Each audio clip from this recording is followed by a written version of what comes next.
this is my review of One Punch Man.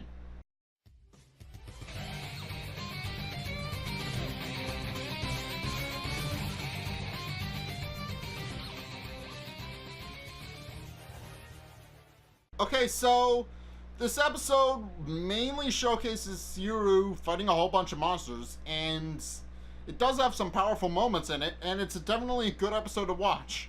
There's also some other things from different points in the manga that were omitted in previous episodes but are here now. So, those are here now. So, yeah. But anyway, during the award ceremony where Siru finally gets his trophy, the Super Fight Tournament area is attacked by monsters led by Goketsu, and some bird monsters who have brought all of the fighters from that were in the hospital to the arena with the goal of turning them into monsters. And some of the fighters decide to take in the monster cells and become monsters at Goketsu's request. And with some exceptions, they're kind of weak. They're strong, but not super strong.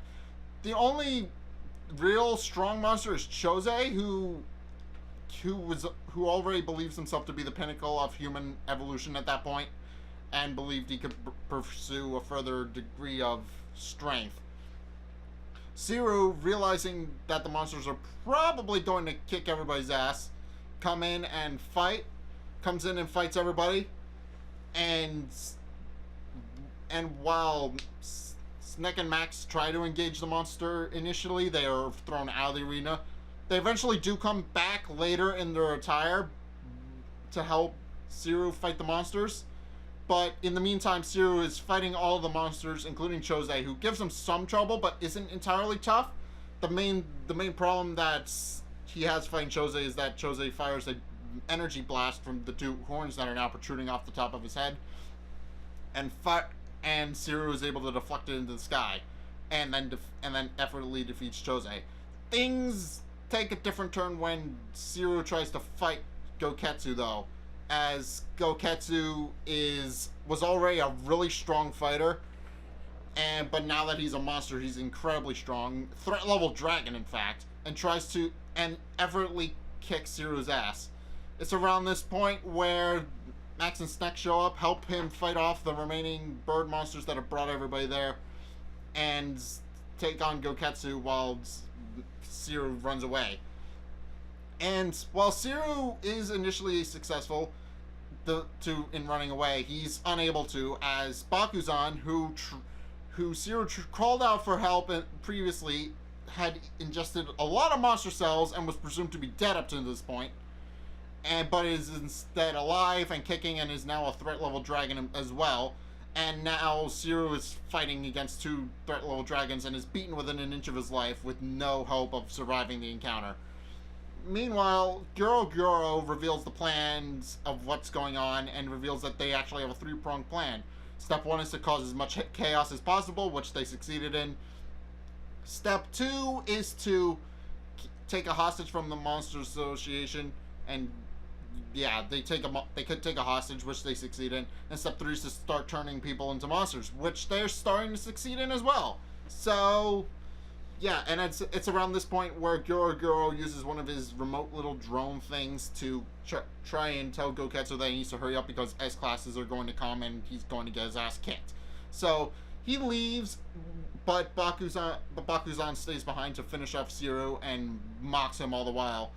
And in a last-ditch effort of trying to find some help to actually fight him, he actually calls out for a hero to save him, and then Saitama walks in, and the episode ends there. But it's presumed that Bakuzan is about to get his ass kicked. So yeah, now we know what the setup for the episode's gonna be. Siru is unable to fight now because both of his legs are now broken thanks to Bakuzan being a dick, and now Saitama is coming in to save his friend, which is pretty cool. Because Saitama's cool. He just shows up to help, and it's clear that he was waiting for that moment, or rather, he was just kind of running late and finally heard the call from Siru. And also, we do get to see a scene of Garo trying to fight Watchdog Man, which isn't going very well for Garo, because prior to this, Watchdog Man effortlessly defeated a whole bunch of monsters by himself, and then proceeds to beat up Garo, who knows who knows kind of what Watchdog Man is capable of, but experiences it firsthand, and it's clear that Garo is completely outmatched, because the thing about Watchdog Man is that he doesn't fight like a human, he fights like a dog. So he fights like a wild animal most of the time. So he's got a completely different fighting style than other heroes in most other classes. Because up until this point, Garo has been fighting opponents who use human fighting styles. But it's clear from Watchdog Man's fighting style that he's not using human fighting styles. So it's clear that Garo may have bitten off more than he could chew there. But yeah, this episode was mainly just to showcase just what kind of power a dragon level monster actually has. And it's clear, and don't get me wrong, it's clear in this episode that Zero is a very strong opponent and is very capable in himself. But it's in this moment he goes from being completely sure of his abilities and believing he's one of the strongest fighters ever to a scared middle-aged man who has no chance of beating up this big scary monster that's now looming over him. So his character arc has started to come full circle now. He's realizing that maybe he's not as strong as he thinks he is, and maybe he should just focus on just finding ways to become stronger so that he can improve himself. Because up until this point, he believed he was the strongest, and he's not. And we also learn a bit more about Goketsu as well. It was revealed that Goketsu was the champion from the first tournament arc, but he mysteriously disappeared during that time and was believed to be killed by a monster. As it turns out, the Monster Association actually kidnapped him and turned him into a monster to help him overcome his limits, and he succeeded. And also, he used the same method to turn his disciples into monsters, and they all became identical bird monsters with no real will of their own. So clearly, Goketsu has gone past being human anymore. He's no longer recognizable as the same Goketsu he once was. So it's clear. So that's obvious here.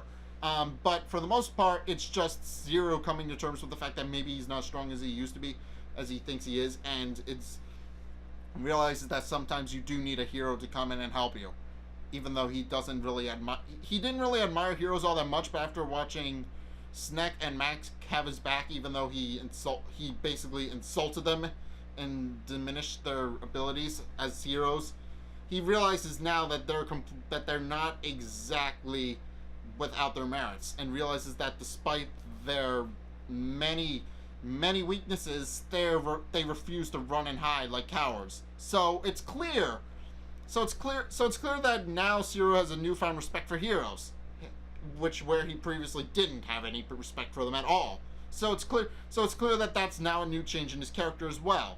But that's mainly what happened in this episode. It was mainly Zero realizing that maybe heroes have more merit than he thinks, and maybe he should let them do their thing, and maybe he should focus on becoming stronger and working on his ego problem. So that's clearly what's going to happen next. But if you guys have seen this episode of One Punch Man, what did you guys think? Let's get a discussion going in the comment section down below, or over on my Discord server, link in the description. Anyway, thank you guys so much for watching. If you enjoyed, be sure to like, comment, and subscribe. Also, be sure to follow me on Facebook and on Twitter in the description below. And also, check out my Patreon description below as well. It's only a couple bucks a month, and it really helps me out. So I definitely appreciate it if you did that. But anyway, thank you guys so much for watching. And until next time, I will see you guys in the next video. Peace! At least 4 heroes and or put them in the hospital. And after that point, the cities he's visited have become a lot less crime-ridden, because now heroes are actually giving a shit about doing their job. And unfortunately, our